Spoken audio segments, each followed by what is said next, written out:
A semana começa com destaque para o calor, principalmente na região centro-oeste do Brasil. As 4 capitais devem bater recorde histórico de temperatura. Por outro lado, tem alívio do calorão em boa parte da faixa centro-sul do país. A chuva volta nessa semana para alguns estados. Para quais, hein? Vamos saber tudo agora com o meteorologista da Climatempo, o Guilherme Borges. Boa tarde, Guilherme. Seja sempre muito bem-vindo. Tudo jóia? Eu queria falar com você primeiro sobre o fim de semana. Porque é o seguinte, na sexta-feira, em algumas regiões do país, veio aquele friozinho, todo mundo pensando, olha, que alívio, mas logo o calorão já voltou. O que aconteceu, hein? Então, o que acontece? A gente teve, né, primeiramente, boa tarde, prazer estar aqui contigo. O que aconteceu no final de semana, né? A gente teve algumas instabilidades acontecendo e se deslocando ali pelo sul do Brasil, entretanto, a massa muito quente continuou predominante na região central brasileira, tá? A gente estava com essa massa mais quente atuante ali desde a semana anterior e bloqueando essas instabilidades lá no sul.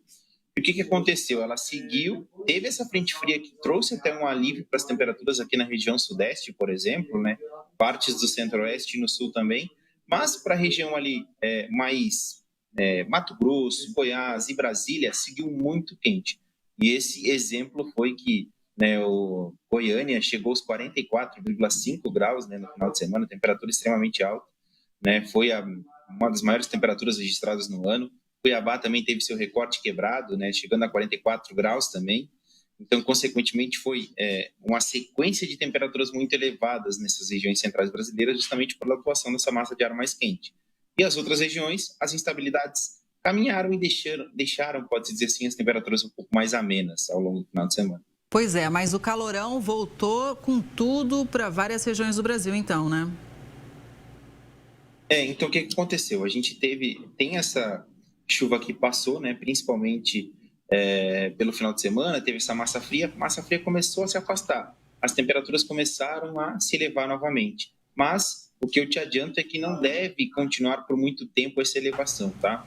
Principalmente na região aqui mais sudeste e centro-oeste, as temperaturas devem se elevar nessa segunda e nessa terça. Entretanto, a gente já começa a ver a mudança a partir da quarta-feira. O que acontece? A gente vai ter alguns sistemas meteorológicos bem característicos da meteorologia e conhecidos que vão favorecer principalmente para esse cenário de mais instabilidade. Principalmente, primeiramente, né, nos 3 estados do sul. Depois a gente vai ter algumas frentes frias forçando ali e essas instabilidades vão caminhar para o sudeste e também para o centro-oeste ao longo de toda essa semana. Então, ao longo de toda essa semana não, a partir do meio da semana até o final da semana e também no fim de semana. Então, vai ser pode-se dizer assim, a partir do meio da semana o refresco vem com mais força aí para as regiões mais centro-sul brasileiras.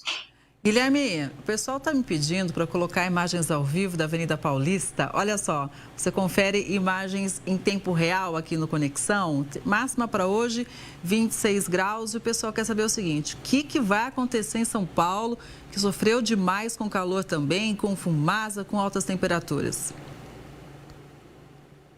Para a capital paulista, a gente segue com esse tempo mais firme hoje e amanhã e também em boa parte da quarta-feira. A mudança para a capital paulista acontece principalmente mais para a noite de quarta-feira e depois a sequência de instabilidades ao longo dos próximos dias, quinta, sexta, sábado e domingo, e muita instabilidade na capital paulista, temperaturas mais reduzidas, né, aí na região. Mas e chuva mesmo, que é bom, hein? Aquela chuva que não causa destruição, mas que traz um alívio na umidade relativa do ar, Guilherme.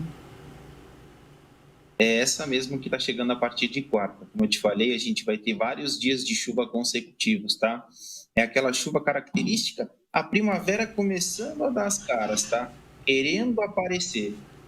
A gente deve ter uma amostra disso ao longo a partir do meio da semana, né? Vai ser vários dias com muita instabilidade, um céu muito coberto e também com essas temperaturas mais amenas, porque vai chover, uma sequência de dias chuvosos. E até a gente pode esperar para a capital paulista ali de acumulado, pensando entre hoje e até sexta-feira, olhando só uma pentada, pode-se dizer assim, que a gente chama na meteorologia, em torno de 15 a 20 milímetros de chuva. Parece pouco, mas vai ser bem distribuída essa chuva.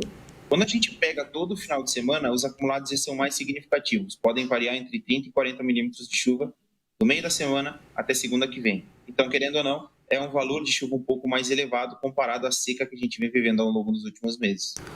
O Guilherme, o que a gente pode dizer em relação à região norte do país, em que também tem enfrentado dificuldade com muita seca, né? Os rios com níveis muito baixos, dificultando inclusive o escoamento de grãos, por exemplo, né, para outras áreas do país. Vem alguma notícia boa ou a situação continua crítica? Então, até o começo, pode-se dizer, de novembro, a gente vai seguir com esse tempo mais seco ali, mas as chuvas já estão querendo mostrar um retorno gradativo, tá? É sempre importante frisar que na região norte brasileira, de julho até novembro, mais ou menos, vai o período mais seco lá da região. Então, consequentemente, chove menos e já contribuiu para essa seca que a gente acabou vendo ao longo dos últimos meses, né? Os rios extremamente baixos, inclusive o Rio Negro, na região ali de Manaus, também bateu recorde há poucos dias atrás, né? Chegando a 12,62 metros, né? O recorde histórico. E a tendência é que agora para 1º de novembro, as chuvas comecem a retornar com mais regularidade, a partir de 1º de novembro, tá? Aquela chuva típica do nosso verão, ou seja, é aquelas pancadas mais frequentes que vêm logo no final da tarde e com mais frequência. E essa chuva deve continuar pelo menos até junho do ano que vem. Então deve contribuir para dar uma amenizada nessa situação de seca que a região está vivendo. A gente torce para essa, né, estação seja de chuvas acima da média, de chuvas extremamente boas, para ajudar a região na recuperação dos rios, né, principalmente que estão sendo muito afetados lá por essa seca que vem desde o ano passado. Guilherme, sabe o que eu estava pensando aqui? Eu já perdi as contas de quantos recordes de temperatura a gente já falou aqui juntos e também das ondas de calor, né? A gente vai ter mais ondas de calor porque nós vivemos um período muito, muito complicado, né? O que a gente pode esperar aí para os próximos 15 dias, 20 dias? O que você tem de análise para a gente em relação a isso? Então, essas ondas de calor, a gente já tem 8 registradas, né, no Brasil nesse ano, né? E a gente já teve amplas ondas de calor ao longo do ano passado também.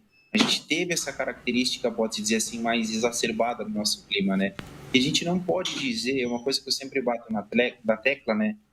Que a gente não pode dizer que não vai ter mais ondas de calor, né? Ainda mais que a previsão desse tipo de evento é de curto prazo. Por que eu digo isso? Porque a gente vive, né, o nosso meio está mais aquecido e esses eventos extremos, tanto de calor quanto de chuva, eles estão mais exacerbados, né? Como a gente está vendo. Então, a gente pode ter novas ondas de calor, mas, adianto, nos próximos 15, 20 dias, como você bem perguntou, a gente não vê esse cenário de novas ondas de calor. A gente vê a chuva retornando com mais frequência, com mais característica da primavera mesmo.